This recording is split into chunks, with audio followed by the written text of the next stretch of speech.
Are you getting your home ready to sell?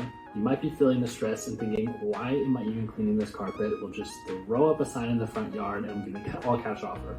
Let's dig into these feelings and make sure you are well educated when it comes to selling your Spokane home. Hey there, I'm Haydn Halsted with the Halsted Home Team right here in Spokane, Washington. On this channel, we talk about all things Spokane, from food to neighborhoods, entertainment to the current condition of the real estate market. If you love Spokane, then please hit the subscribe button and give this video a like so we can reach more of our favorite Spokaneites.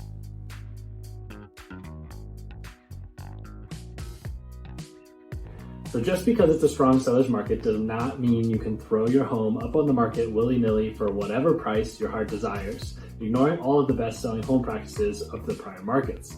Even though sellers do have the advantage these days, it's still super important to avoid these top 5 home selling mistakes. We're going to cut right to the chase because the first major mistake is just not listing with a real estate agent. I know you want to keep as much of the profit from the sweat equity you poured into your home over the years and all of that sentimental value, but selling a home is not as simple as taking a few photos and listing it online. If it was, the whole profession of real estate agents would not even exist. Working with a real estate agent can help you sell your house for more money and faster. According to the National Association of Realtors, the typical for sale by owner listing goes for about $260,000, while the average real estate agent sold home goes for $318,000. A real estate agent is an invaluable resource during the home selling process who will be there to guide you, give you expert tips, and answer any questions as they pop up. I can promise you that real estate agents are worth the investment, so don't make that mistake of opting for a for sale by owner listing with the hope of saving a few $1,000s. The headache, extra costs, and time it takes will not be worth it in the long run. Now, ironically, the second mistake you can make is hiring the wrong agent. Even though hiring an agent is important, you don't always want to hire the first real estate agent you come across. Some research is required to find the right agent that is the best fit for you. So start by trying to find reviews or ask friends and family who they've used in the past and who they recommend. This will save you the headache of hiring the wrong agent who just doesn't jive with your goals and the pain and time it takes to find a new agent. Additionally, hiring the wrong agent can ultimately lead you to leaving money on the table due to poor marketing, poor pricing of your home, and not having great knowledge of the home selling process. On average, agents in Spokane sell about 4 homes a year. Couldn't want someone selling my home that hasn't done it in nearly 3 months. The market changes way too quickly for them to have extensive knowledge of what's going on. Additionally, they haven't made a commission check in like a while, so they'll be tempted to accept the first offer that comes in and not allow your home some sufficient breathing room and allow as many buyers through the door as possible. One of the greatest benefits of hiring a great agent is the exposure that they can get you on your home. Our last listing was seen by nearly 30,000 people on our social media channels alone, so make sure you're hiring an agent that will earn their commission based on the number of people they bring through that door. The third mistake I've been seeing a lot is not putting in the time to prep your home. Even in this red-hot seller's market, you still need to declutter, deep clean, and even spend some money to stage your home before you list it. You'll actually notice that the majority of times, homes that have been recently flipped are also staged. Don't you find that interesting? The homes that are the cleanest and the newest in our market out of any homes listed for sale still spend money on properly staging because they know it'll increase the amount of money they make on the sale. Don't you think if these full-time real estate professionals are spending the money on staging that you should too? Well, be sure that you fix any visible issues that will decrease your home's value, like dripping faucets, chipping paint, broken doorknobs, and even appliances. When a house is riddled with visible damages, the buyers will have the impression that there are more issues lingering that have also been ignored. A simple way to make your house shine is some white paint and freshen up the doors and trims around the house. Additionally, replace light bulbs or even add a few new light fixtures that will brighten up the space. I'm doing this in my own home right now, and it's crazy how much of a difference a bright new light will make in a room. This is another area working with a real estate agent can help you, as they are primed in what buyers are looking for, what turns them off, and what repairs are worth it. I walk many buyers through homes and hear the conversations that they are having, so I know what they will say when they walk into your home. Decluttering and depersonalization is another critical step for your home sale. That means take down the personal photos, go through the junk drawer, and donate any miscellaneous items that are clogging up your closets, doorways, basements, attics, anywhere else. The fourth thing most sellers mistake is the cost of selling their home. You've likely heard the adage, you have to spend money to make money. This rings true when it comes to selling your home as well, which many sellers often forget about. Did you know that the total cost to sell a home could be as much as 10% of the sales price when you factor in commissions, closing costs, repairs, and any other buyer concessions?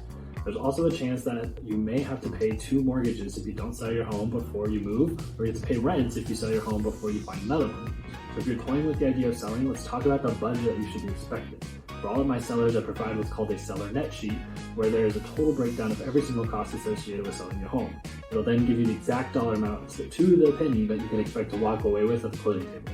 I also want to add that I've been hearing a lot of sellers say, I want to net $100,000 in my pocket, or whatever the number is, prior to me even telling them what the true market value of their home is. It's true that sellers are able to do a lot of research themselves nowadays, but sources like Zillow have proven themselves faulty because Zillow lost $500 million by buying houses at the value the Zestimate said they should buy it. In the markets they were buying, the Zestimate was overinflating the prices and caused Zillow to take a huge loss on hundreds of homes that they bought and ultimately shut down their home buying business and then went back to being a marketing company.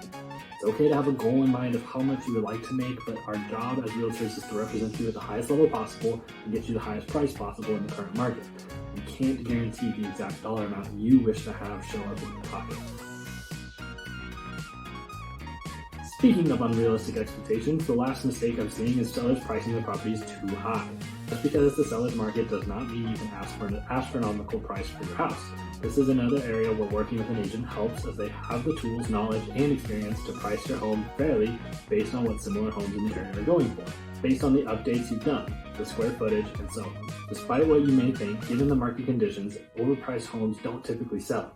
A recent survey found that 70% of real estate agents said that overpricing is the number one mistake that sellers can make. So let's dig into some numbers here in the Spokane area specifically. I want to give a quick shout out to another agent here in our market that I look up to, and he is an incredible leader in our industry, Tom Hormel, for shining light on these upcoming stats. Just a few days ago in Spokane, there were 203 active homes or condos on the market in Spokane County from $0 to $5 million plus. Of those 203 homes, 25 have been on the market more than 100 days, 65 have been on the market more than 30 days, and 169 of them have been on the market longer than the average days on market, which is 4 days. That results in 83% of the active listings on the market in Spokane being on the market for more than the average days on the market. We're going to now look at some price ranges to see how that affects these numbers, because I know my first thought was that these must be the high-end, super expensive homes in our market, but spoiler alert, it's not. Current median home price in Spokane County is $400,000, so let's look at homes at that price or below. That leaves 48 homes that are available, and 35 have been on the market longer than the average. That means 73% of the homes under the median price in Spokane County are on the market longer than the average. Maybe you think 400,000 sounds too high. Let's look at homes that are under 300,000.